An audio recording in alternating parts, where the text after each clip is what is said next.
I'm a hazmat cleaner in a very specific niche. Basically, I clean hoarder houses, as well as family homes after traumatic deaths. It's a necessary job. First, imagine the worst thing that could possibly happen to you, like being a parent whose teenager just shot herself, or the survivor of a murder-suicide.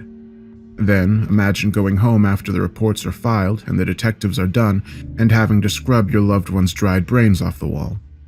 That's where I come in. It's surprisingly easy to acclimate to corpses and gore. Depending on the situation, bloodstains can be hard to deal with, only because they're always in context. The splatter on the children's SpongeBob quilt, the smears across the cheerfully rustic kitchen, the violent spray over family portraits. The stark evidence of violence over the normal trappings of a family home can be disturbing, but that gets easier over time. The hardest part is the smell, sweet and almost gooey, with undertones of vomit and fetid swamp, sweat and unwashed skin. The stench strengthens and weakens seemingly on a whim. Sometimes I swear it moves, drifting across a room or directly overhead, or lunging forward to swallow me. But that really doesn't bug me anymore. Even mattresses dripping with decomposition juice get unremarkable after a while. Now, a couple of days ago, I was assigned to a suicide house. The victim was a middle-aged lady with hoarding issues. She lived alone. Her much older brother lived in a nursing home. She called him like clockwork once a week. Suddenly, she stopped calling. 4 weeks passed, and he was frantic. He has dementia and other issues. His sister was his only family, the only one other than the parish priest who came to visit, so he felt her absence keenly. By the time his caretakers finally called in a welfare check, his sister had been dead for at least 3 weeks. It was pretty ghastly, as advanced decomposition tends to be. The only good thing I can say is at least it's been a cold spring out here. Low temperatures alleviate the stench somewhat. The house is a neat, narrow-lit 2-story with a slightly overgrown yard and a tiny grove of apple trees out back, nothing out of the ordinary. Inside was another story. It's hard to describe bad hoarder situations. Entire rooms are overwhelmed with literal mountains of trash, clothes and stuffed animals, books and papers, cheap gas station figurines, cat litter, dead animals, old electronics. The list is endless. And somehow, it all looks the same. Just a morass of garbage and forgotten belongings, steadily claiming the house from its human occupant. This lady was no different. Treacherous slopes made from old newspapers and books filled every corner. Christmas trees, stuffed animals, dishes, garbage, pillows, and so much more filled out the rest. Claustrophobic, filthy, and foul-smelling. As cleaners, we typically just throw everything away. The filth and biohazard issues make donation impossible. If we find something valuable, jewelry, antiques, and so on, we set it aside for the estate. For the most part, though, these belongings are worth less than the trash bags we put them in. Again, this lady was no different. It took 2 days to clear a path to the back of the house, and 3 days to actually empty out the rooms. It took a full day to clean the stairs, which for some reason were literally coated with dried vegetation and what looked like a metric ton of table salt. According to real estate information, which we always dredge up before entering a home, the second level had 2 bedrooms and an office. This is where things suddenly got weird. The bedrooms were immaculately clean, which was impossible. The entire stairway had been packed floor to ceiling with garbage. There would be no way this lady would have been able to clean up here. Even if she'd been climbing through a window every day, the entire situation defied hoarder behavior. Ignoring a sudden case of the creeps, I inspected each bedroom. While thoroughly permeated with the stench of the lady's recently removed corpse, they were utterly spotless. The paint on the walls even glistened. The office was more like it, stuffed from floor to ceiling, with dead plants, specimen cases, and paintings. About a dozen taxidermy animals sat in a neat row, facing the wall. It wasn't as filthy as the downstairs by any means, but it was much more in line with my expectations. Due to the smell, most of the stuff, cool as it was, couldn't be salvaged. There's just no reliable way to get 3 weeks of steadily worsening corpse stench out of household belongings. Even so, I took a good look at most of it. I'm an amateur zoologist. I thought I was going to be Steve Irwin when I grew up, majored in biology and everything. So this is where it gets awfully strange. First, the specimen cases. These are small glass displays, usually around 12 by 12, that people use to pin dead bugs and blossoms, like butterflies and beetles. These things were definitely bugs, but they weren't normal. For example, one was a coppery caterpillar with a flat, almost humanoid face, pinkish skin, wrinkles, eyelids sinking down into its empty sockets and everything. Another was this arachnid thing with a bluish, crab-like body and a single desiccated eye peering up from the thorax. Yet another looked undeveloped, almost fetal.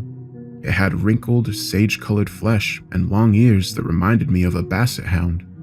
At this point, I was pretty sure I'd stumbled on some eccentric lady's collection of gag gifts. The taxidermy animals made the joke theory a lot harder to believe. The first one I saw was this tiny, slow-eyed thing with beautiful features corrupted by unnatural proportions. The second was basically a giant lacquered anemone, with what must have been 1,000 rot-rimmed holes boring through the tentacles. The worst looked like a person, with a frozen, open-mouthed smile that spread to its ears and 5 glassy eyes arching over the upper lip. By this point, I felt paranoid, even frightened. This wasn't right. None of this was right. A typical hoarder house on the first floor blocked off a pristine, empty second floor. And what were these things? Sophisticated fakes? Somebody's forgotten art installation? How did these things get up here, and how were they all so clean? Because I was no longer sure these items qualified as garbage, I carefully sorted and stacked everything. Then I started on the walls. Paintings cluttered every inch, literally fitting together like puzzle pieces. Most were more or less unremarkable, if cool-looking.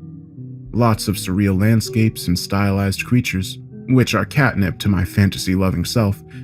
But one painting in particular trapped my attention and wouldn't let it go. About 7 feet tall, maybe 3 feet wide, it dominated the room. Rendered in 100 shades of green and black and gray, it depicted a misty, primeval forest drenched in moonlight. Luminescent flowers sprouted along upraised tangles of tree roots. A tall, forbidding figure peered through the trees, half cloaked in soft darkness. No features, but the suggestion of strength was clear in its broad shoulders and long, sinewy limbs. A curtain of hair reflected the moonlight. I couldn't discern the color. The shadows were too deep, the lines and hues of the figure too indistinct to even begin to guess. After a few minutes, I realized all the hair on my arms was standing on end. With a huge, cathartic shudder, I spun around and pretended to survey the room, or rather, pretended I wasn't afraid. As I stood there trying to mentally reset, a draft swept the room, wet, cool, almost inviting, and after the endless odor of human rot, beautifully sweet. Trying to remember when I'd opened the window, I turned. For a long, mesmerizing minute, I couldn't understand what I was seeing. The enormous painting had come to life. Tendrils of strange leaves swayed in that chilly, fresh breeze. The glowing flowers bobbed, flattening slightly against the roots as the wind buffeted them. Somewhere deep in that unearthly landscape, a high song sounded, wordless and open-throated. I imagined it echoing off icy peaks and down below in low, swampy valleys. It made me think of forests and mountains, wild rivers and endless plains. The only thing I couldn't picture was the creature singing the song. The figure stood silently, only its hair moved, rippling in the wind like a banner. Then, it took a long, sure-footed step forward. Moonlight glanced off its face, illuminating an impossible shark cheekbone and a dark, cavernous eye. I bolted. I tripped down the stairs, falling flat on my face at the landing, then scrambled up and ran out of the house. I didn't even lock the door. I know I shouldn't go back. I don't know what that thing in the painting is. Honestly, I'm not even convinced it was real. But the thing is, I want to go back. Not because I'm fearless, far from it, but because I want to know more. I'm not the only one, am I? how do you look at this stuff and not ask why or how? How do you not want to cross the threshold into that painting and see what's there? I don't know. Part of me wants to call in sick for the next month, but part of me wants to go back, maybe even tonight. Like I said, I don't think I locked the door. I won't necessarily go upstairs or anything. I just like to make sure the place is secure. Before I go, if I go at all, has anyone encountered something like this? Do any of those taxidermy creatures ring a bell? I know it's a shot in the dark, but if you have any ideas, I'd like to hear them. I went back to the house early this morning. The smell of human rot still clung to everything like invisible fungus. But other than that, it was starting to look all right. The carpet still had to come up, but everything else on the first floor was done. I wasn't brave enough to go into the taxidermy room by myself. I did, however, check out the preternaturally clean bedrooms. The first was as spotless, impersonal, and unremarkable as I remembered, more like a hotel room than a bedroom. The second had a dirty plate on the bedspread and a crusty old coat crumpled on the floor. Someone had broken into the house last night, all because I'd been too chicken shit to go back and lock the door. Heart pounding, I checked the closet and under the bed. Nothing. Then I prodded the coat. It looked big enough to cover a person, a massive pile of brown fur encrusted with dark dirt.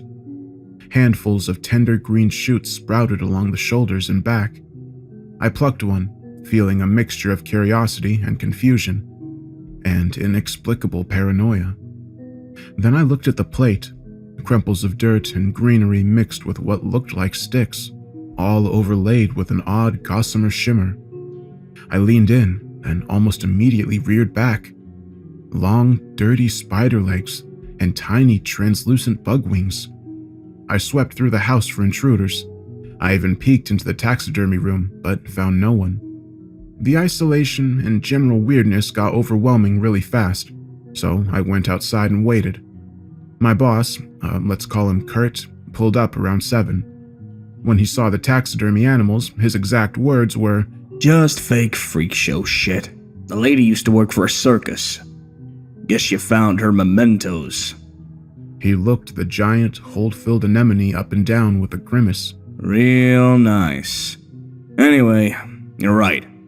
We need an appraiser. What about the other rooms up here?" They have beds and dressers. I hesitated, but didn't mention the sprouted coat or spider legs. I'm not sure why. I know it was dishonest. "Gotcha." He stepped toward the door, already set to leave. "I'll make some calls. That way we can be sure we aren't throwing away anything her brother's gonna want. After that, He cut off, frowning just as a painfully cold breeze knifed through the room. Why is it so cold in here?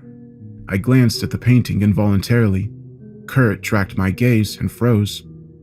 Long, fern-like leaves swayed in the damp wind. Hazy moonlight filtered through thin ribbons of clouds, reflecting off a pristine scrim of snow that most certainly hadn't been there yesterday. Dead knots of flower vines clustered around icy tree roots, further testament to the senseless passage of time within. Kurt approached the painting with the same care and stance one might use on a growling pit bull.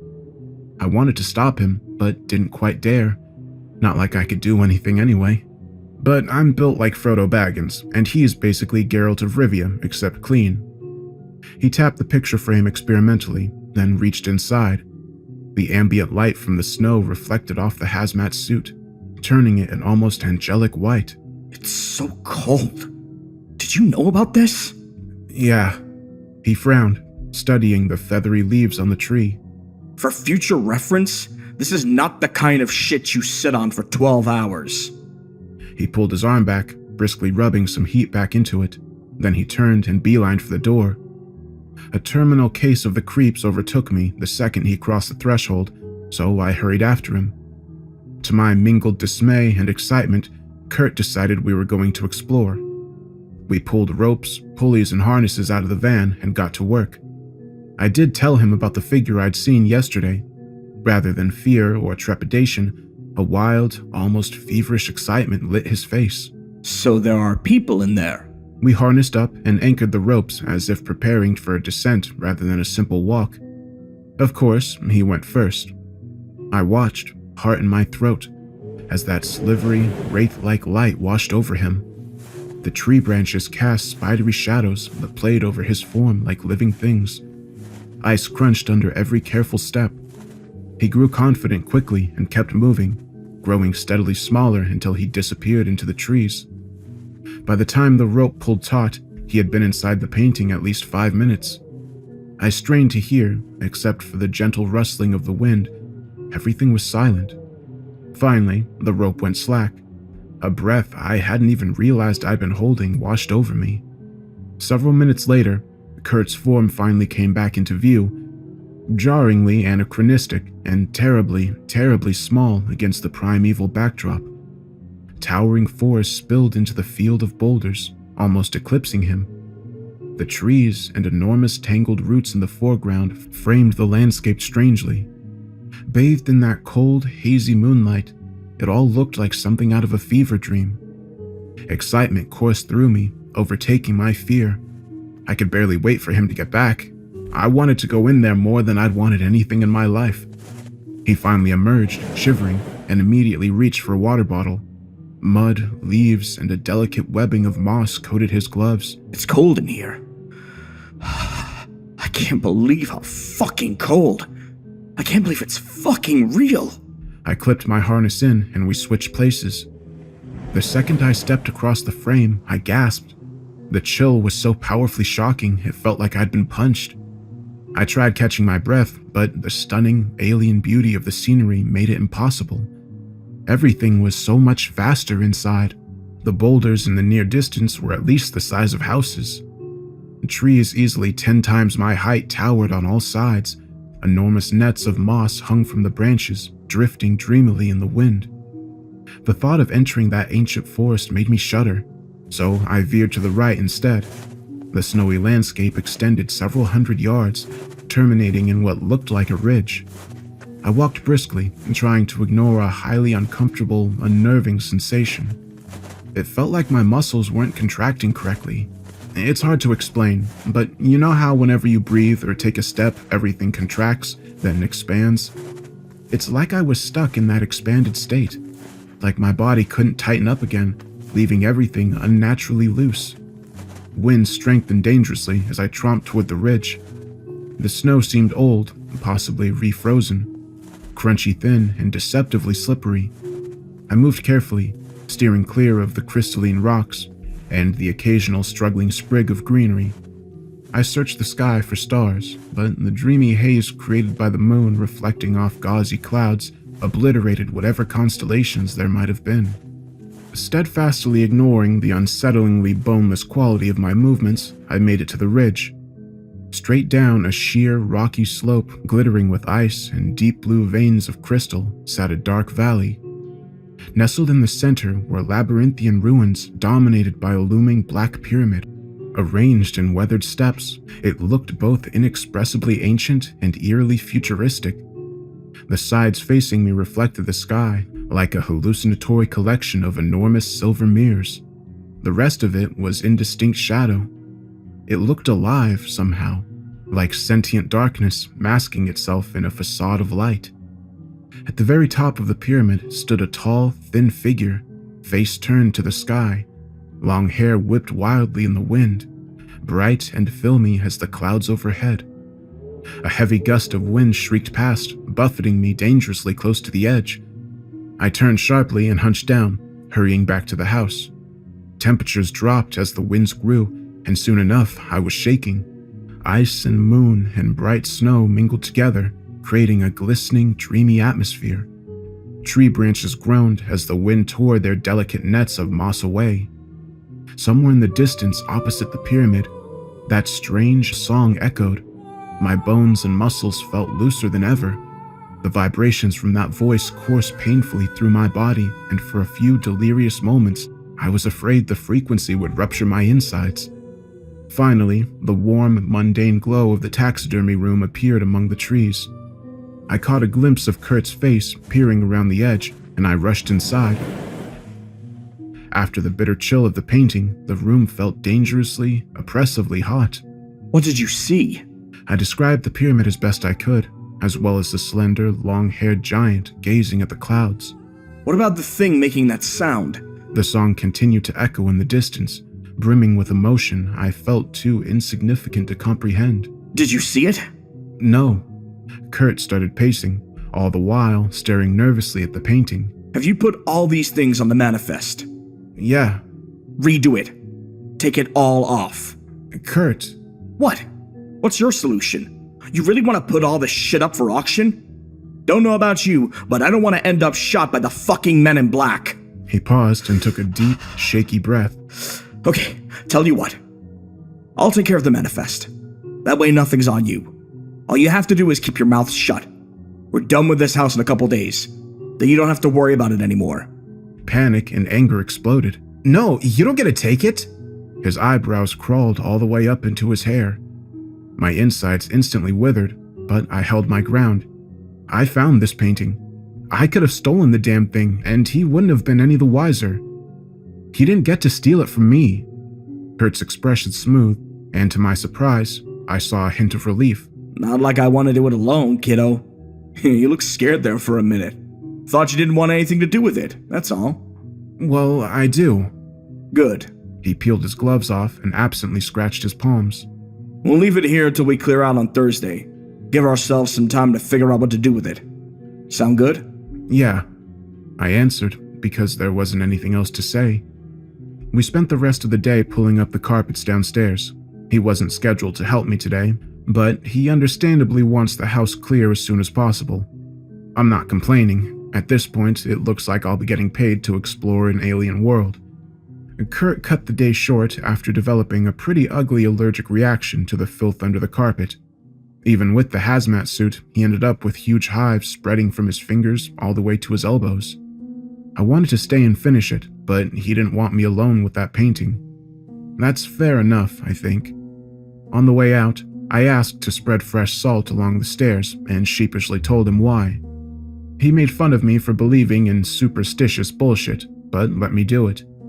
Honestly, I'm glad Kurt knows, and I'm relieved he's taking the lead. Having somebody else in charge makes this less frightening and more exhilarating. I'm scared, don't get me wrong, but for the first time in my life, I can't wait to see what happens tomorrow. Last night, I had strange nightmares. Elegant men with decayed faces and beautiful women in jewel-encrusted bull headdresses, towering horned shadows and spidery monstrosities with wet, rotten flesh swinging from their bones. By 4 a.m., I was trapped in that dreamy, high-alert state of paranoia peculiar to exhaustion. Sleep wasn't a possibility, and it's not like I was eager to welcome more nightmares anyway. So, I got ready for work, suited up, and drove to the suicide house just as the sun rose. I ripped up the last of the downstairs carpet and hauled it outside, struggling to ignore a sense of feverish, almost overpowering excitement. Terrified as I was, I couldn't wait to re-enter the portal. The anticipation was almost painful. The only thing keeping me from hurtling in there was my own cowardice. Kurt still hadn't arrived by the time I finished the carpet, so mindful of the squatter issue from yesterday, I checked the upstairs bedrooms. One was normal, as expected. Heart lurching, I tentatively opened the second room and froze. Tangles of vines draped the walls and clotted the bed. A cool, earthly scent permeated the air, reminding me of wet woods after a winter rainstorm. Morning light filtered through the leaf-covered window, infusing the room with an eerie, green radiance. In the corners and under the bed, clusters of half-open blossoms glowed faintly in the dim. I stepped inside, jumping when something crunched underfoot. A vine had snapped. I kneeled down to have a look. The dark stem burst with leaves, furled blossoms, and long, wicked thorns. Silvery drops of resin seeped from the broken stalk. Carefully avoiding the thorns, lest I tear my suit, I strode to the window. Greenery coated everything, masking all but the faintest hints of furniture. Unbidden, I thought of where the wild things are. That brought to mind the furry, sprout-covered coat I'd seen yesterday. I found it by the bed, covered in a mound of greenery. I gingerly tore away vines, grimacing as clumps of filth-caked fur came up too. Pretty soon, the coat was in tatters. The vines had wormed through and separated it to the point of ruin, and before long, I found myself holding patches of fur and tanned brittle hide. I pulled up the last few pieces, working it free of the stems and thorns, when something shifted. It rolled under the vines, rustling the leaves and flowers as I went. I reached for it. My fingertips barely grazed the hard, rounded surface. With a careful, calculated strain, I hooked it with my thumb and pulled it up for inspection. It was a skull, brown and uncomfortably soft, with a massive snout and no eye sockets. Disgust and panic subsumed me.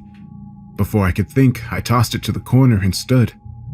It took all my willpower to leave the room slowly. The only thing keeping me in check was the certainty that the thorns would shred my suit if I wasn't careful.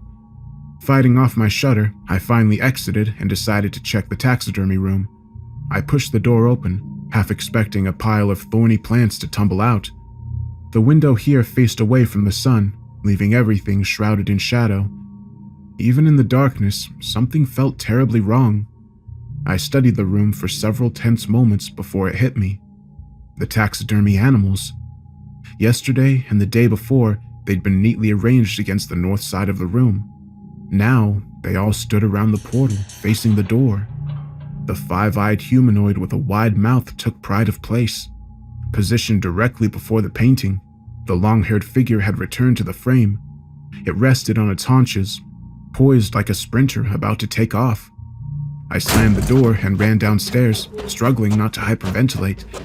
Salt crunched unpleasantly under my feet.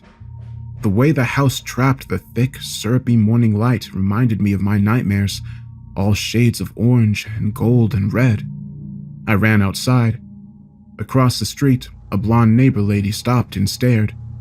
I avoided eye contact and pretended to busy myself with the equipment in the van. My hands shook as I struggled to calm myself. It was 7:30, and Kurt would be here any minute. He'd sort shit out, one way or another. Excuse me. I whirled around. The neighbor woman reared back nervously. I'm sorry to bother you. I just got back into town. Her gaze drifted curiously over my shoulder, then snapped back to me when she noticed me watching. I was wondering, with the suit and whatnot, is everything okay? I shrugged and gave the party line. I'm with a cleaning company, ma'am. I don't know anything about the situation. Oh. Her tone turned mildly aggressive. It's just that I spoke with my neighbor about a week ago. I just thought he would have mentioned a cleaning company. She looked my hazmat suit up and down with a tight, meaningful smile. Especially a serious one, like yours. A week? Kurt said the occupant had been dead for almost a month before anyone found her, but this lady had spoken to her a week ago? And what was this about a male neighbor? Ma'am, I'm sorry, I'm just an employee. I can show you my credentials, give you my boss's number, but... She backed off immediately. No, it's fine. No worries. Just a little concerned. We're tight-knit here. I waited until she crossed the street, then called Kurt. He didn't answer. Maybe he was driving. And he only lived 15, maybe 20 minutes away. He'd arrive any second. Half an hour passed before I gave up and went to his house. When I got there, both his vehicles were in the driveway. He didn't answer the door. So I tried the knob. Locked, of course. Kurt? Fighting a surge of panic, I felt around for a spare key. I found one tucked into the crack of the doorframe. It took a minute to pry out, but it fit the lock just fine. Kurt, it's just me. He sat naked and cross-legged in the living room floor, right in the middle of the light streaming through the window. He looked at me. Sunlight threw his features into sharp relief and turned the beads of sweat on his face to diamonds. Stay there, he whispered. And shut up. I looked him over, horror building in my chest. Holes. A hideous trypophobic nightmare spreading from his biceps to fingernails. Hundreds of them, small and dark like round termite burrows, all rimmed in red, welted flesh. They don't like the sun. I think it kills them. My stomach heaved. Kill what? Have a look. Bruisey bags puffed under his eyes, making him look 20 years older and terribly sick. Keep your suit on. I knelt beside him and forced myself to look. Sunlight bounced off the bottom of the holes, revealing soft, glistening white flesh. At first, I thought they were deep boils. Then I noticed they were quivering. Finally, I saw the eyes, tiny and fish-like, flitting wildly to and fro. I emitted a low whine that made me want to shoot myself. Don't. His voice broke. Look, some are already dead. He rolled one of his wrists, and sure enough, a few of the holes had bubbled over with jelly. 2 of those goldfish eyes were suspended in the murk, glinting like tiny coins. I tried to call 911, but Kurt threatened to attack and infect me. The thing is, he's 4 times my size. He'd have no trouble hurting me in the short interval between the phone call and the ambulance's arrival. I'm pretty tough, but the thought of those holes, those quivering jelly worms burrowing in my skin. No. I'd let him die before letting him pass those to me. He asked me to sit with him, and I obliged. Every once in a while, I'd hear a small pop, then he'd gasp as a geyser of translucent ichor bubbled out of those holes. After a while, that vicious gel covered his arms, shining with an iridescence that made my stomach churn. Eyes swam in the gunk, slowly dripping onto the carpet. "You caught them inside the painting?" I finally asked. He released a shaky breath. In those woods, there was something, like a weird, giant skeleton. I tripped and went down under the ribs, into a patch of thistles it looked like. Poked a few holes in my gloves. It punctured your gloves and you came back through? What? Was I supposed to fucking stay in there? I heard another low, wet pop. Kurt hissed as a tiny volcano of pale gel oozed over his left wrist, obscuring several holes. They made me sick and panicky, but I could barely look away. "Well, there are plants in one of the bedrooms now." I explained everything as quickly as I could, from the flower vines and soft, eyeless skull to the ominous rearrangement of the taxidermy animals. He tried to interrupt, but I kept going. "What do you know about the lady who lived there?" Nothing. He answered calmly, but just for an instant, his face flickered. "Really? Because a lady from across the street came over and told me her neighbor is very much alive." I stood up. He followed suit, grimacing only slightly. Where are you going? "To my office." My throat was painfully dry. "I'm going to find her brother's information." Without thinking, I bolted for the door. He caught me easily, hand tight as a vice around my elbow. Jelly and glittering eyes smeared my suit. You're not gonna tell anyone anything. "Then tell me what's going on." Okay. He dragged me to the living room and threw me on the sofa. That house is mine. 1,000 horrifying conclusions ran through my head. But the lady who lived there Was my wife. So, this is more or less what he said. Kurt's wife Evie had been missing a lot longer than 4 weeks. Their relationship was fraught, and they'd separated, though not divorced 6 years ago. He checked in periodically, always hoping for the possibility of reconciliation, but that never happened. He last spoke to her over a year ago. She'd sounded terrified. Kurt didn't think much of it, as Evie was prone to hysteria and not mentally or emotionally well. After that, she stopped taking his calls. About 4 months ago, she knocked on his front door, but it couldn't have been her. Evie was 56 years old.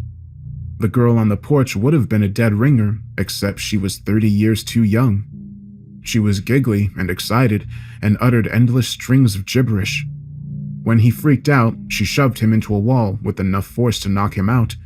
When he came to, she was gone.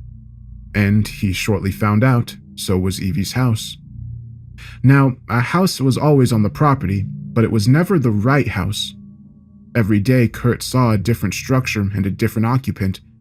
He saw everything from tacky Tudor-style condos to low-slung sprawlers to wood cottages and once a turreted blue monastery. But finally, just a couple weeks ago, the house reverted to the neat little 2-story he'd bought for her after their separation. He broke in and immediately reared back, gagging from the overpowering stench. He found her liquefying corpse sprawled on the living room floor, slowly bonding into the carpet. When he checked the house afterward, Even going so far as to use a ladder to peer into the upstairs windows, he found nothing strange. Certainly no taxidermy monstrosities or trans-dimensional portals. The house hasn't changed since, but the weird specimens and awful painting appeared recently. He's afraid this means the house is about to disappear again. Fine, just fucking dandy. Why the goddamn hell did you involve me? I couldn't go in there after seeing her like that, he answered quietly. I sensed deception here. Maybe an omission, maybe an outright lie.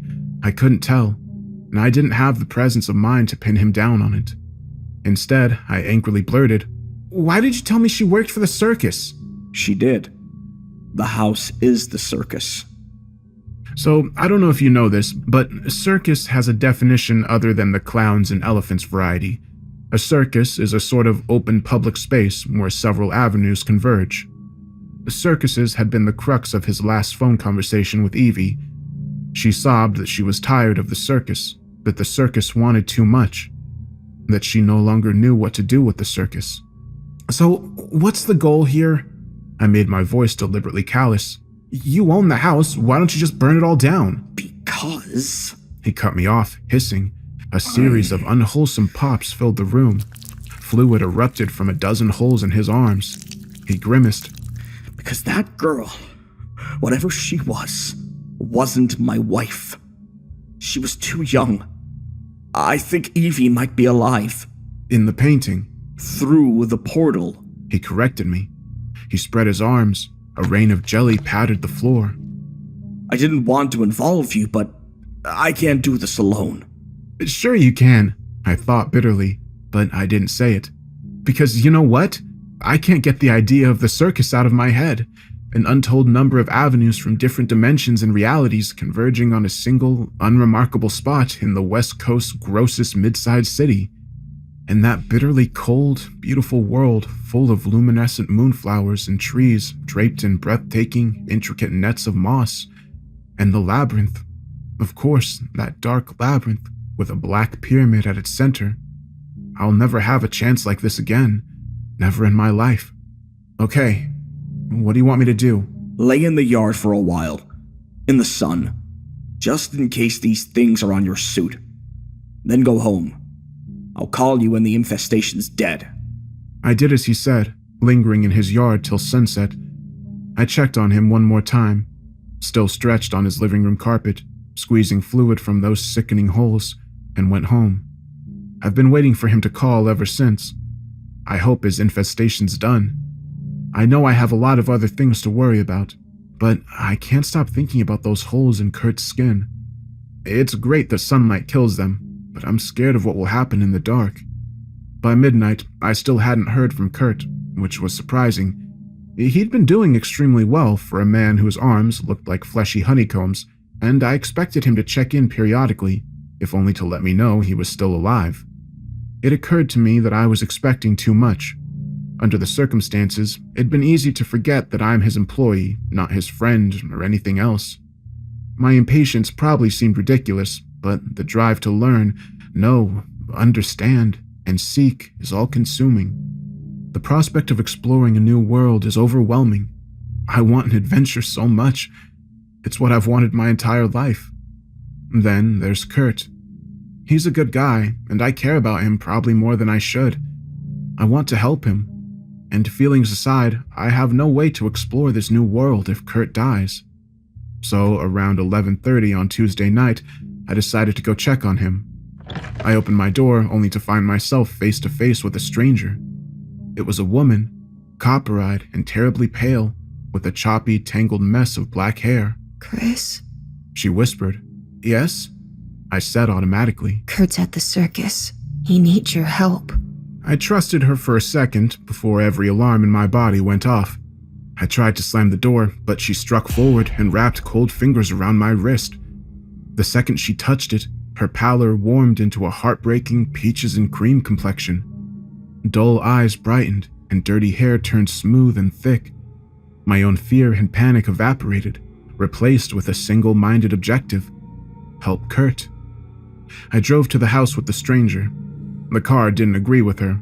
Within moments, she was whimpering and vomiting, but I was so focused on my goal that she barely registered. When we got there, she grabbed my hand and walked me to the second floor. You're the only one allowed inside. Strings of vomit glistened on her chin. She pointed to the vine-choked bedroom. In there. She retreated as I threw open the door. Even in my mesmerized state, the room shocked me. It was nothing but a lush grove of vines, striated leaves, and soft, luminescent flowers. I entered. Kurt? Vines crunched under my feet. I winced only slightly as a thorn tore through the sole of my shoe and punched a hole in my heel. Blood gushed, soaking the sock and dripping through the hole. I shook it irritably, vaguely satisfied as drops pattered against the leaves and petals.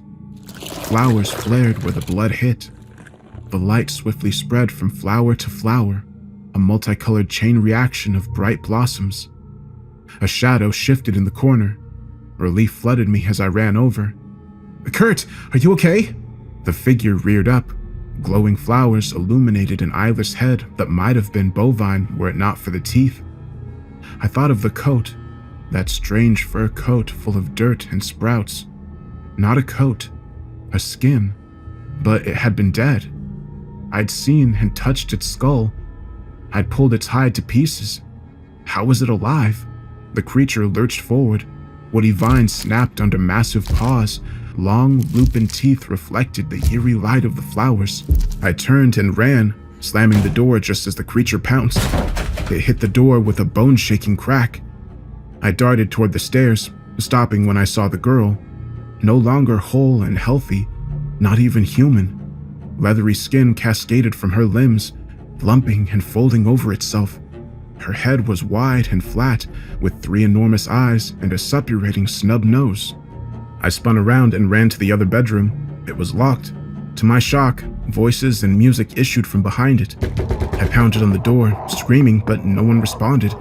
If anything, the music, soft, playful piping, got louder. The eyeless monster tore a hole in the other door and started to squeeze through. Once again, I lunged for the stairwell, but the girl warped, growing into a multi-limbed monstrosity. I screamed and dashed to the taxidermy room, locking the door behind me. The muffled sound of music and laughter permeated the room, punctuated by the frantic snarling of the eyeless monster. The taxidermy animals had changed position yet again, flanking the painting like an honor guard. Somehow, the painting's perspective had changed. Instead of that stunning sylvan landscape of trees and glowing flower vines, it displayed a breathtaking vista of the labyrinth valley. The pyramid loomed to the left, cubed steps flashing silver in the moonlight. A warm breeze drifted from the painting, carrying strains of that alien song and the wet, green scent peculiar to lush summers. Summertime. But yesterday that land had been in the throes of winter. What was going on? The monster crashed into the door, breaking my reverie while sending an explosion of splinters across the room. Without thinking, I ran into the portal. Humid, sweet-smelling air enveloped me. Soft tangles of grass and wildflowers carpeted the ground. Finally, I noticed the pain radiating from my punctured foot. My entire shoe squelched with every step, making my stomach churn. The pyramid towered nearby, ringed on all sides by a maze of massive walls. Awestruck, I started to slow down just as I heard a heavy, thudding gallop.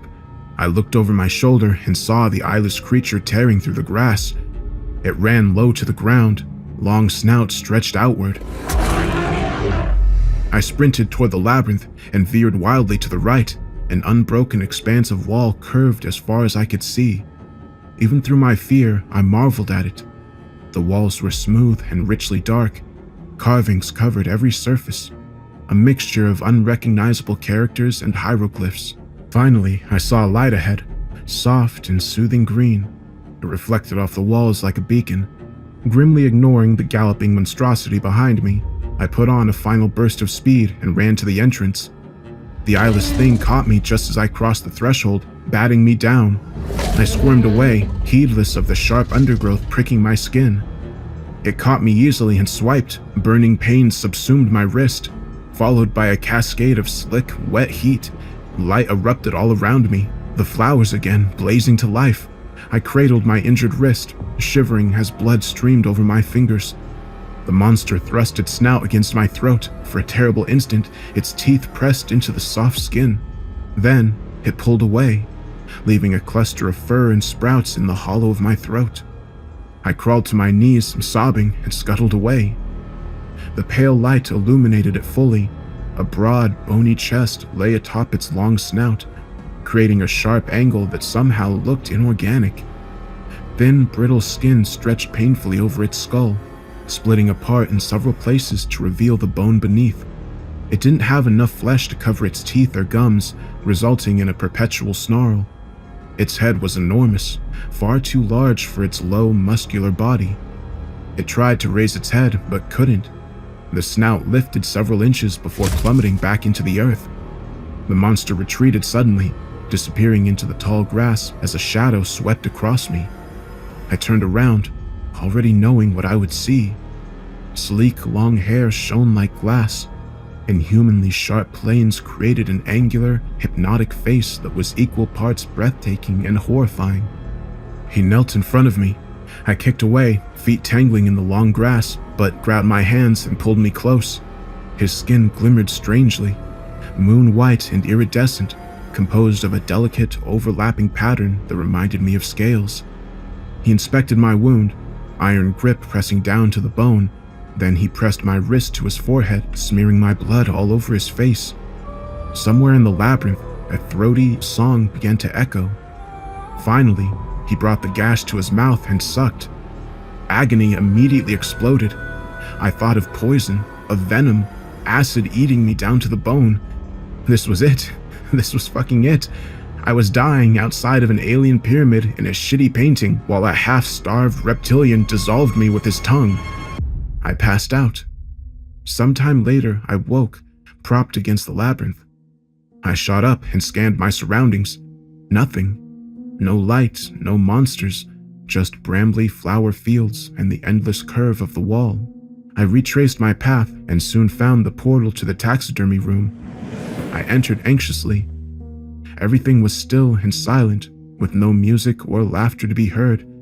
I hurried into the hallway. No eyeless monsters or warped, multi-limbed girls waited on the stairs.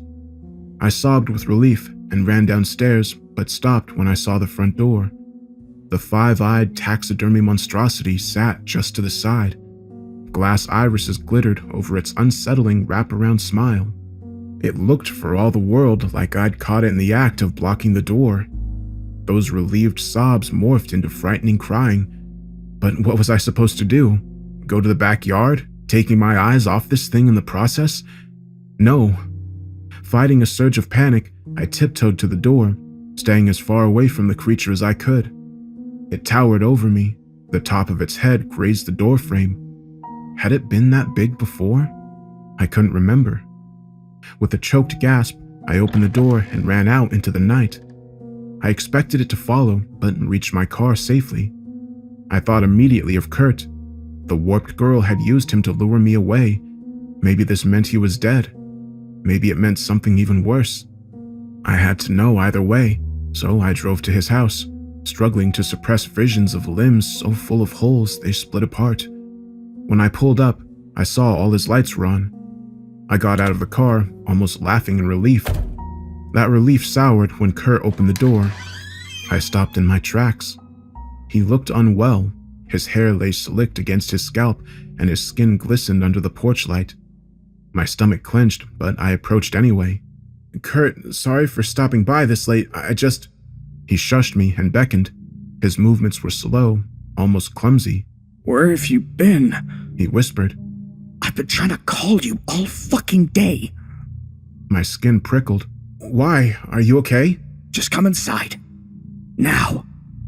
An imaginary itch, dirty and pervasive, dreamed its way across my skin. But it wasn't enough to stop me. None of it was. Not the portal or the pyramid, not the eyeless monster or the long-haired man. Certainly not Kurt or the deep burrowing holes in his arms. So I went in. Close up, Kurt's wet skin looked painfully weird, far too smooth and almost slimy, like he'd coated himself in a thin layer of Vaseline. And his arms, the holes were gone. Whole, unblemished flesh, not only healed, but completely regenerated. I slowed to a halt, unwilling to march up those steps. I couldn't believe what I was seeing. Instead of the usual brown, his eyes looked coppery and somehow multifaceted. They weren't Kurt's eyes. With horror, I realized they weren't even human eyes. 100 tiny, shimmering discs composed each iris, the eyes of the parasite that had burrowed into his skin. Parasite Kurt smiled. Are you scared?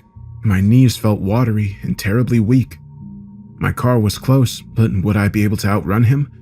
Would I be able to run at all? Kurt's shoulders heaved and he started to chuckle.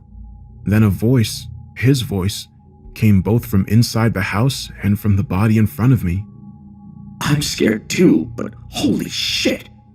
Come have a look. Kurt, pale, sick, exhausted Kurt, appeared behind his shiny doppelganger. They laughed in tandem, then waved me inside. Shiny Kurt's movements were clumsier and lagged slightly, but there was no doubt about it. They were moving together. I tried to run, but my knees gave out and I fell instead. Shiny Kurt helped me up, in the process leaving a glistening handprint of film on my arm. Come inside. One Kurt was scary enough. With two, I had no chance of getting away. So I followed his parasite doppelganger into the house. What is this? I asked. Kurt grinned. With a surge of nausea, I noticed that his arms remained pocked with dark, inflamed holes. The sunlight didn't kill them. It made them grow. An unsettling mixture of fear, disbelief, and irritation rattled my already shot nerves. Your parasites grew a new you, and you're happy? I can control him. Kurt threw his arms into the air. A fraction of a second later, Shiny Kurt followed suit.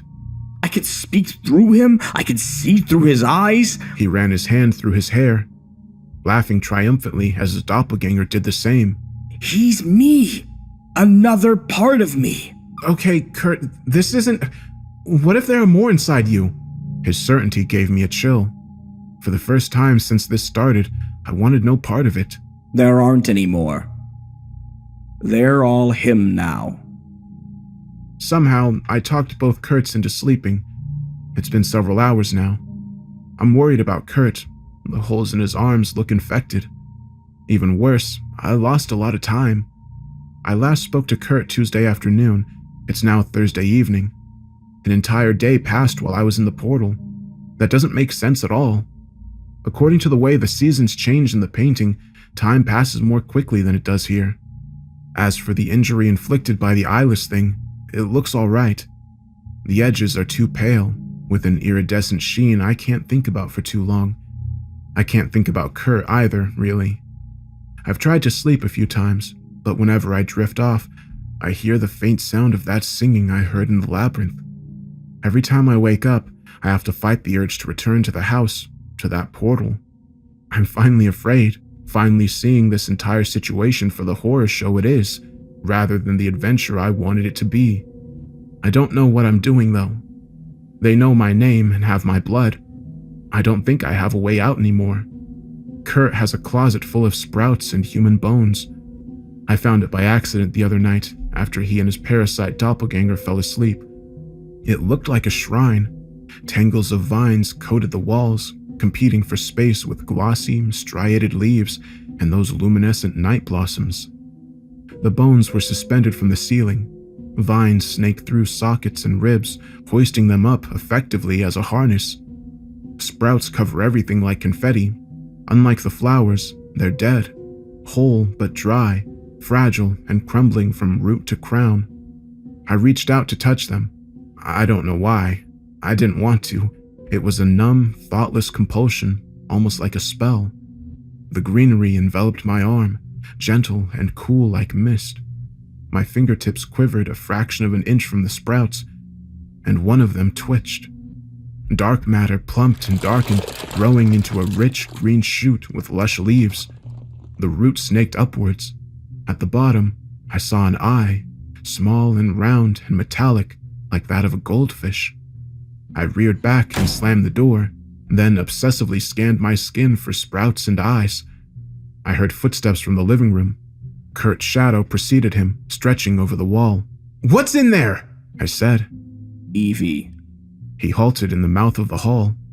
Bruisey shadows and painful hollows marred his face, making him look horrifically sick. The real one. "What do you mean, the real one?" The body I found in the house wasn't her. It was the younger copy, the one I told you about. He motioned vaguely to the living room, to his parasite twin. More like him than anything, but not quite. He rubbed his neck fretfully.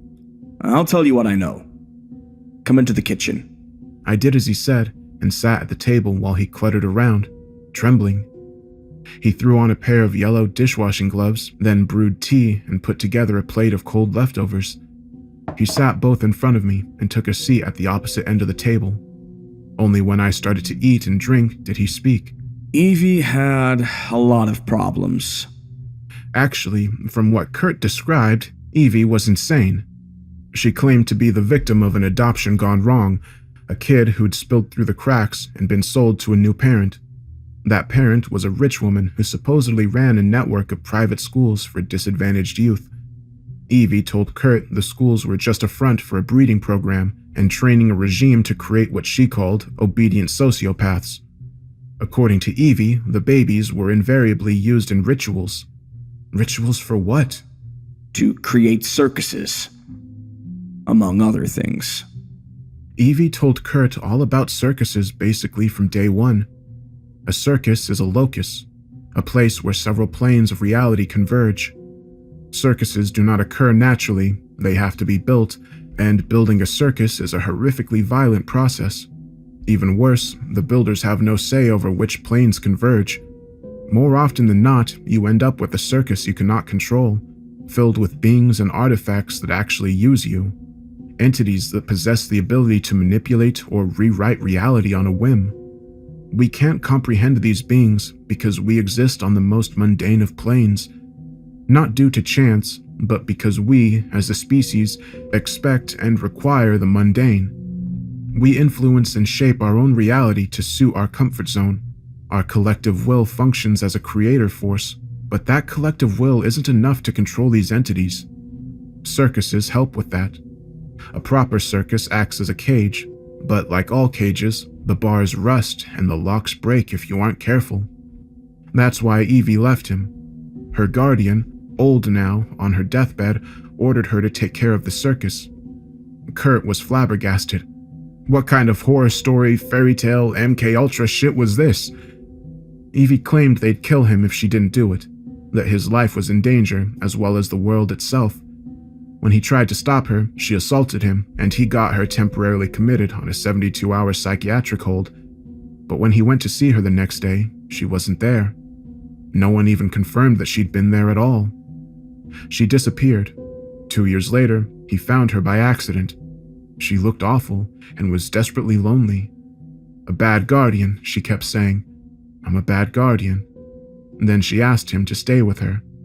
He was happy to do it. He worried about her. He missed her. He loved her. The next day, he zipped back to his place to gather some belongings. When he returned to Evie's house, it was gone. In place of her charming little 2-story sat a sprawling ranch house, occupied by a couple with a kindergarten-aged daughter and a newborn son. Kurt came back every day, and each time he saw a different house occupied by different people. No one noticed but him. After a couple more years of this, the young version of Evie came to his house, just like he'd said before. He followed her back to the circus house and made it inside, where he found the real Evie. The wrong one got violent and knocked him out. When he came to, both were gone. The wrong version returned to him several times after that. Even though he was afraid, he always followed it every time, because that was the only way to reliably find Evie's house. Evie herself was never there. He saw her in the painting once, at the side of the pale, long-haired entity. He couldn't get inside it, though. It was like staring through an unbreakable window. He saw them, and they saw him, but they were trapped on opposite sides of the portal. Sometimes, though, there would be dry bundles of sprouts and vegetation on his side. Over time, the taxidermy animals and specimen cases appeared too. He assumed this meant he wasn't the only one using the circus. but as of now, he's never seen the other user. At some point, he claims he doesn't remember, but I call bullshit, he found out the sprouts are regenerative. All the plants from the paintings are, in some form or another. They bring dead things back to life. Sometimes they create life from nothing, sometimes they transfer life between creatures. On this very last visit with Wrong Evie, he once again saw the real Evie in the painting, dismembered and flayed just beyond the threshold. The barrier was gone. He ran in and cradled her. She was still warm. Wrong Evie followed him in and laughed. In a rage, he killed her and left her in the house. Then he packed up the remains of real Evie and took her home. He coated her with the sprouts and vines. He's been waiting ever since. Then why the hell do you think she's still in the painting? I demanded. Because she is. When he went into the painting with me, he followed the song, that wordless, eerie, open-throated song all the way into the woods. Even though the bones were in his closet, Evie was there, under a giant ribcage in the grove of thistles. He couldn't touch her, though she could touch him. In fact, she gave him the parasites. To show him what must be done, she said. She told him the secret of the god in the pyramid, that no dead thing resurrected unless it willed resurrection. It didn't want to resurrect her. It wanted to keep her. The only way to trick it was with the help of its guard, the pale, long-haired man with scales. He alone can override the will of the god, but he needs a worthy bribe. The bribe is freedom. Why didn't you bring the painting here? Because if it isn't at the circus, the thing in the pyramid escapes. I stared down into my cup, trying to hide my anger from him. Tendrils of steam curled upward, warm and strangely soothing. I stirred the tea, taking savage pleasure in the obnoxious clink of silverware against ceramic. Crumpled leaves surfaced and sprung in a vortex. Why me? Why am I involved at all? The bribe is an escape. The guard can only leave if someone else takes his place. I need a body. Within the whirlpool of tea grit came a flash of gold. It spun around and floated to the surface, resolving into a metallic eye. I couldn't inhale or exhale. The guard needs a replacement and the god needs an offering. Then I'll get Evie back. I don't want to kill you. That's why Evie did this, to show me it's safe. You have to let them grow for a little bit. Then you pop them in the sun. When it's grown, we give one to the jailer and one to the god. You don't even have to go through the portal. We can control them. We can make them do what we want. It's completely safe. Yours were only in your skin. You made me drink them. He stared at me with a sort of pained, guilty shock. The room was silent and deafening at once, and the air felt heavy. Terribly, terribly heavy. I bolted. He caught me before I reached the living room and lifted me off the ground. I flailed and kicked, driving him into the wall. His grip loosened and I squirmed away, only to slam into his parasite double. Together, they dragged me to the hall. Up close, Kurt's arms were a horror show. The inflamed flesh inside the holes bubbled up and spilled over his skin like burn scars. Parasite Kurt looked almost translucent, like a thin scrim of water was trapped between layers of flesh. In a panic, I bit down on Parasite Kurt's hand. A gush of thin, sweet liquid erupted from the puncture. I accidentally aspirated it, and my entire mouth and throat went numb. While I struggled to breathe, they forced me into the closet and locked the door. I fell onto the pile of bones, tangling in the vines and tearing blossoms apart. When I finally straightened up, the skull dangled inches from my face. Bright flowers glowed from each socket, equal parts horrifying and dreamily lovely. All around me, the dead sprouts came to life, golden eyes opening along the roots one by one. I tried to move but couldn't. The numbness had spread, overtaking my shoulders and chest. Sleepiness came with it. The thing I saw were the eyes, 100, then 1,000, sparkling like miniature searchlights in the dim glow of the flowers. As I drifted off, I became dimly aware of the maddening itch in my heel. I woke to the sensation of uncomfortable pressure and painful tugging, like something was pulling muscle out through my skin, slowly turning inside out. My throat hurt, my arms hurt, and my foot radiated a deep, maddening itch. Everything flooded back, and I opened my eyes. Long, glistening larvae towered from dozens of holes in my right arm, thick as tentacles covered in round, glittering eyes. They stretched painfully, straining toward the wall. Little pockets of my swollen tissue stretched with them, tenting along the base of each larva. I threw up. Brackish fluid choked with plant matter and metallic eyes flooded my lap. I kicked away, then shrieked as something shifted inside my heel. It felt like a snake, coiling and sliding through itself. My shoe shifted as something pushed it off, tickling my arch as it fell away. The parasite snaked out of my foot, rough edges scraping the skin of my heel. A sparkling serpent reared up like a cobra. Rippling fins propelled its narrow body upward. Bright blue eyes glittered from its sides, glinting like crystals in the dimness. After regarding me curiously, it darted upward and wove itself into the ribcage. All of its eyes were fixed on my left arm. Quivering, I looked down at my arm, expecting the worst. Roots and sprouts dusted my skin, but the flesh was whole and unblemished. Even the injury inflicted by the sprout beast, the wound guard had sucked clean, was gone. All that remained was a patch of strange white flesh that glimmered with an iridescent sheen. I looked up at the larvae. They too were focused on that patch of skin. That was why they were straining. They were trying to get away from it. On impulse, I thrust my arm toward them. With a volley of pain unlike anything I've ever experienced, they plunged down onto my arm. They were big, much bigger than Kurt's, and my skin bulged with the strain. Electric bursts of pain shot through my body, subsuming all my senses in a white nova of agony. I screamed helplessly, which quickly devolved into wet, painful coughing. Another torrent of flood came up. To my horror, tiny larvae wriggled weakly in the puddle. I sobbed and reached for the doorknob.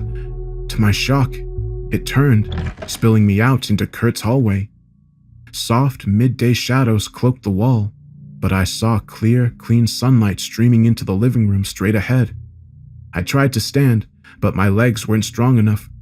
Sobbing weakly, I crawled to the living room and collapsed in the light. Both Kurt and his double were gone. The house was quiet. I writhed miserably, weeping and screaming as my larvae erupted. They were easily 5 times the size of Kurt's, thick and rope-like and several inches tall.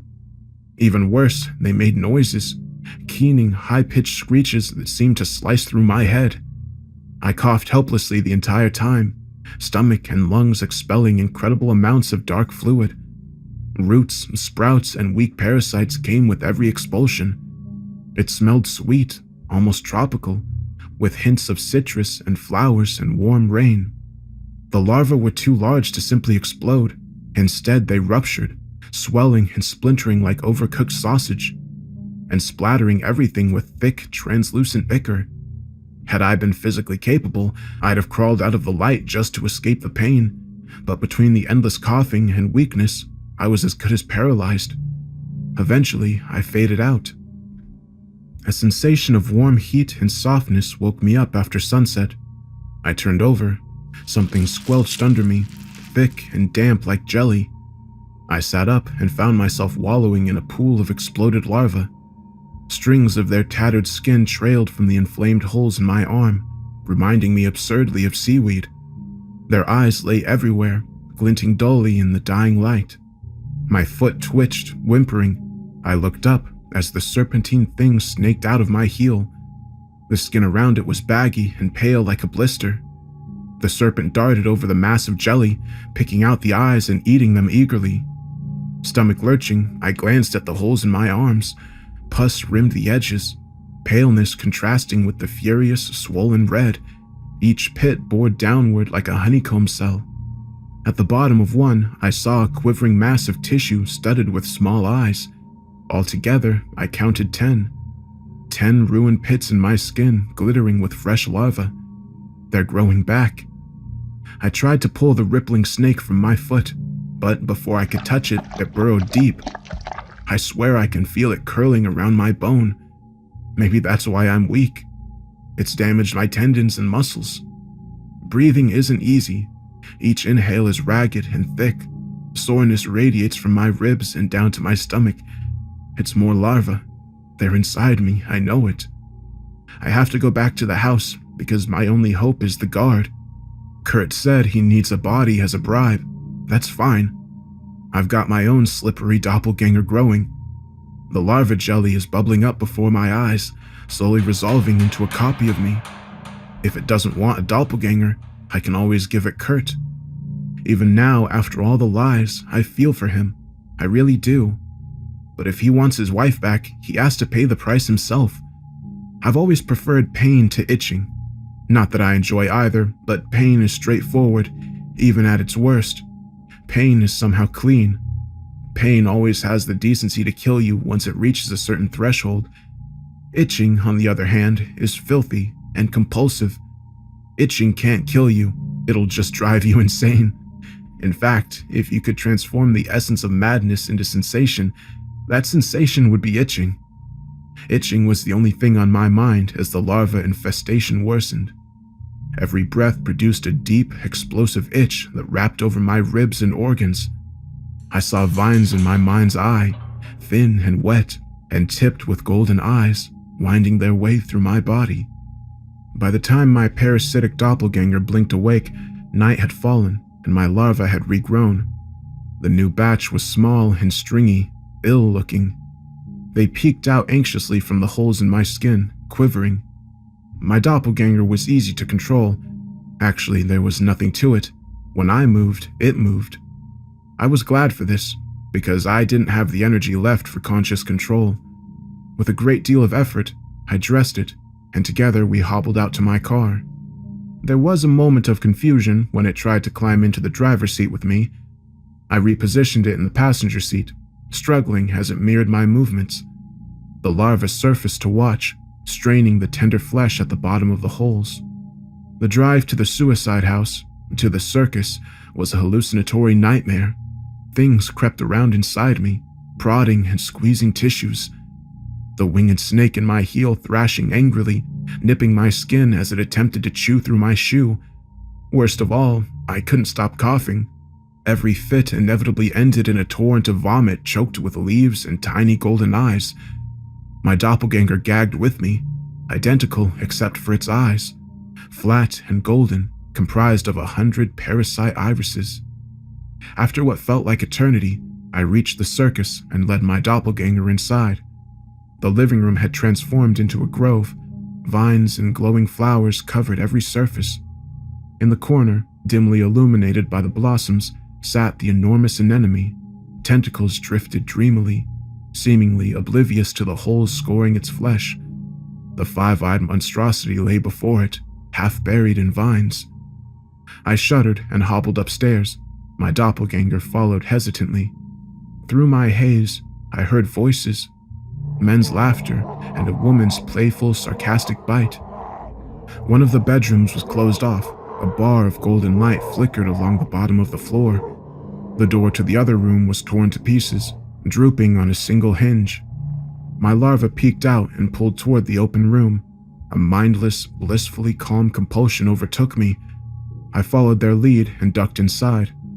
A blanket of dead vines, curled leaves, and dry blossoms covered everything except a twisted figure on the bed. The larva strained forward, eyes glittering in the moonlight.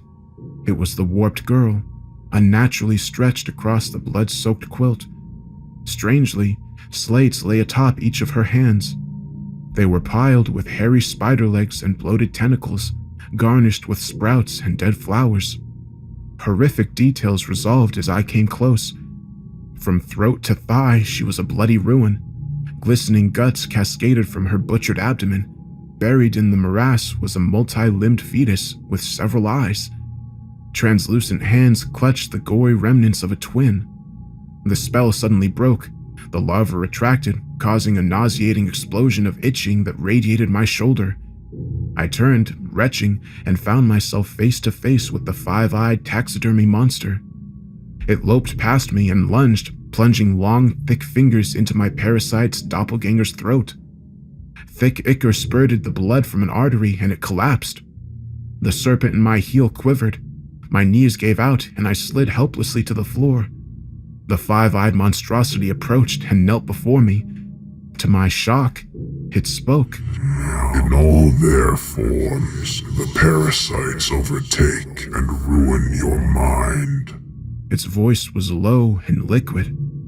Lips rolled above its vast mouth, the way grass ripples in the wind. So, ruined minds make our doors. It touched my intact arm, the one the long-haired guardian had sucked clean. The unusually pale skin glimmered faintly. But he chose the one in you. It wrapped, cold, puffy fingers circled my head. The face was sharp and oddly refreshing. My mind suddenly felt clear. The larva in my arm shuddered. The caretaker will clean you again. Find him. You just want me to trade places with it. Painful hysteria built in my chest. Something like pity crossed his face. The caretaker captures and releases charges at will. You were released once. You will be released again, though the vines will otherwise. Its eyes skated over my honeycombed arm. Your friend, the madman, wants you to take the caretaker's place so that you will release his wife. He will confront you. He surrendered to the vines. You may not recognize him. It looked meaningfully at the warped woman. She did not. Hysteria and horror continued to build, twinging together like the vines. Go, or I will make a door from you. I tore into the hall, past the room where men laughed and pipes echoed, into the taxidermy room. The specimen cases were broken and empty. No taxidermy creatures remained, and the paintings showed only empty backdrops. Forests and beaches, rocky canyons and golden fields, luxurious bedchambers and blood-stained dungeons. In the center hung the familiar moonlit landscape. I ran through, gasping as deep cold settled over me like a blanket. That familiar, wordless song, beautiful yet so very close, echoed over the plains. I veered toward the slope. The pyramid came into view, a cubist masterpiece of blinding silver and unfathomable darkness. Low veils of clouds clung to the top like a gathering storm. Itching ran along my bones as larvae shifted. I hurtled towards the labyrinth, dodging thorny vines and treacherous burrows half hidden in the brittle grass. My intact arm glimmered strangely on my periphery, milky and too smooth. It frightened me in a way even the larva could not. I sped up, grimly ignoring the serpent writhing in my foot. Pale light guided me to the labyrinth's entrance. As I approached, I heard a low, resounding thrum. The ground vibrated, and a chorus of horns echoed through the night. To my shock, glittering beetles erupted near my feet and flooded across the grass.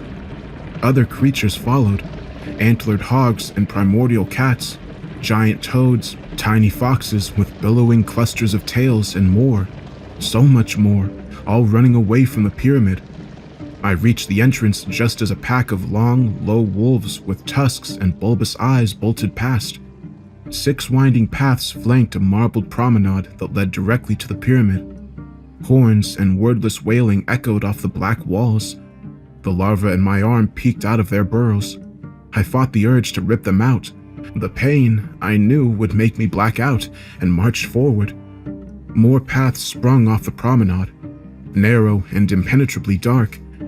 I hurried past, refusing to look lest I find something staring back at me. A tall, perfectly rectangular opening loomed ahead. Glimmering steps led to the entrance. I slowed to a halt at the base of the stairs. For a paralyzing moment, I thought about turning back. This was, I thought, the very last thing I wanted to do. At that moment, the serpent in my heel convulsed, sending bright electric pain coursing through my leg. It was an apt, perfectly timed reminder that actually, dying of an alien parasite infestation was the last thing I wanted to do. So I went inside. Soft, smoky incense enveloped me, along with almost debilitating heat. Vines and flowers crawled up the walls alongside veins of polished ore. Blossom and mineral glowed dimly, illuminating a septet of enormous images on the antechamber wall. 5 I recognized: a bull, a locust, a malformed wolf, a breathtakingly beautiful person that could have been man or woman, and a golden dragon. 2 I had trouble with: a hideously proportioned human with wings, no eyes and 3 mouths, and a creature with a shape I couldn't quite comprehend, whose flesh glimmered with mad arrays of stars. A sharp chorus of laughter echoed through the chamber, indulgent and somehow cruel, followed by a bone-rattling roar. I spun around anxiously, looking for a door, but only saw another set of 7 images behind me. The laughter grew abruptly, both in volume and glee. My arm itched, my feet ached, and a terrible pulsating pressure built in my chest. Breathing suddenly became impossible. A moment later, I felt it, long and wet, slithering up my throat. I gagged, tongue rolling back and touching the tip of a vine. Those strange, towering images swam before my eyes. Dreamily, I realized it wasn't laughter I was hearing, but screaming, punctuated with a chilling, inhuman bellow. I collapsed, painfully aware of the serpent shifting in my flesh. Everything blurred together, soft and almost beautiful, as vines and larvae erupted from my throat. Tiny eyes and wet leaves glittered on my periphery. It scared me, so I closed them just as halting footsteps echoed through the chamber. I felt hands on mine, strong and cool. I looked up and saw the caretaker's strange, sharp face staring into mine. One of its eyes had ruptured, red, swollen, and unwholesomely bloated. Horror and hope suffocated me with the vines as the guardian lowered its mouth to mine. Cold lips closed over my chin and cheeks. The itching abruptly disappeared, and I felt a bare, blissful instant of relief before an overwhelming nova of agony scorched me into unconsciousness. I surfaced to silence. Gasping, I shot up. I was naked, but could breathe just fine. No plant matter or worms choked my throat. I immediately looked at my arm. Pale, plumped flesh peppered with half-healed holes. I touched one experimentally. No itching, no larva, just a dull, unremarkable ache. My heel was strangely horrifying, deflated and colorless like an enormous drained blister. The sunken hole reminded me of rotting pumpkins, but at least it was empty. No serpent, no larva, no vines. I climbed to my haunches. My hand fell into a pile of vegetation and I almost screamed. It was the caretaker, shriveled and glimmering in the moonlight, covered in tall, luminescent flowers that looked like lupins. Fighting back tears, I inspected my skin for any scratch or puncture. There was none. The flowers had been soft after all, softer than anything I'd ever touched. But was that any guarantee? Just as I'd begun to calm down, something rumbled through the antechamber. I jumped up and saw a door where there hadn't been one earlier. Under the foot of the bull, low and glowing with rich golden light. A hideous, incomprehensible shadow filled that beautiful doorway and lumbered into the antechamber. 7 enormous, sinewy limbs exploded from a twisted torso. 4 were vaguely human, 3 were thick vines studded with glittering eyes. Sprouts and humming tangles of bright-eye larvae laced every inch of its raw flesh. A human head crowned the monstrosity, warped and lumpy with clusters of subcutaneous vines. A feathery anemone extended from its mouth, straining the skin to such a degree that the flesh had split up to the eyes and ears. Blood sheeted past its cheekbones, choked with vines and squirming with small worms. Dangling from a broken jaw was half an eerie, translucent fetus. The twin, I realized, to the one at the suicide house. The anemone snaked forward and spun open, bearing a tangled spiral of teeth that made me think of sharks. In the center of that spiral, set into the throat like a gem, lay a massive cluster of golden eyes. The anemone shifted sharply, straining upward to offer full sight of the human head from which it sprouted. Kurt's head, Kurt's body, Kurt's mind, warped and erupted and overtaken by the vines. His right eye found a dead caretaker buried in his cairn of flowers, then spun towards me, radiating madness and triumph. I knew somehow what he was thinking. He'd won. I was the new guardian, and I would now release his wife. Sadness and profound rage swept through me just as the caretaker shifted under his glowing lupins. A deafening roar shook the pyramid. The anemone stood at attention, and Kurt looked back at the small door, panic flickering across his ruined face. Then he lunged at me. The caretaker exploded from his funeral grove in a tornado of stems and glittering petals, launching himself at Kurt. He reached into that nightmare's gullet, ignoring the spiraled teeth, and plucked out the golden cluster of eyes. The roar sounded again. Dust rained from the ceiling, leaves and flower vines rattled as if in the wind. The guardian ignored it and continued his methodical dismemberment of Kurt. A chorus of shrill screaming issued from Kurt as larvae squirmed and shot out of his flesh, swaying several feet in the air before diving down at the guardian. Glistening bodies swarmed over the guardian's snowy arms. I turned and ran, hurtling down the promenade, oblivious to the numbing cold. I don't know how I made it back to the suicide house, but I did. I stumbled past empty paintings and taxidermy monsters who now breathed, past the warped woman's corpse and the laughing men. Salt crunched under my feet as I tore down the stairs and out into the yard. It was dark and I was panicked, and so my nakedness didn't matter to me. I slid into the front seat of my car and sped home, where I inspected every inch of flesh. My hands are smooth and unmarked. My feet are not. Small scratches and punctures litter the skin, but I think I'm all right. They're already healing, and the skin is smooth and unusually pale. But just in case, I drenched my feet in hydrogen peroxide, washed them, and sprayed them with a cheap herbicide. It hurt like hell, and I can barely stand, and I'll have scars, but it's worth it. Then I showered in the hottest water I could stand and stumbled to bed. I woke this afternoon to a very familiar painting propped against my bedroom wall. It's just a painting for now. Rich oils and silvered tones depict the scene as I first saw it. A crisp spring night with a tall, inhuman figure framed by luminescent flowers and strange trees.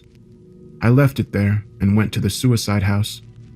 Instead of Evie's 2-story house, I saw a neat little bungalow with a breathtaking rose garden. I drove by 3 times before going back home. I haven't done anything with the painting, but I need to soon. I had a really good look at it just now, and there's a problem. In the distance, behind the caretaker, is another figure, malformed and multi-limbed, coated in vague suggestions of vines and worms. I don't know what happens to doorways when you burn them, but I'm about to find out.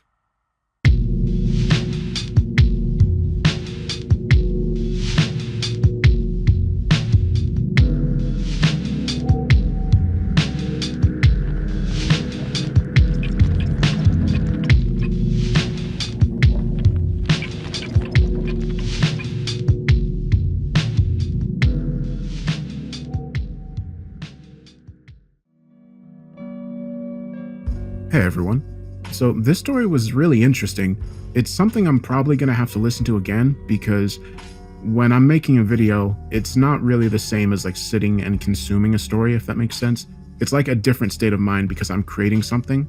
So I can't really absorb it the same way that I would if I was just sitting back and listening to it as a viewer. So I don't have a lot of thoughts on it, but that's mainly just because so much happened. And it's a very strange story. It reminds me of like burger entries, but not necessarily because it's gross, but just because it's so like weird.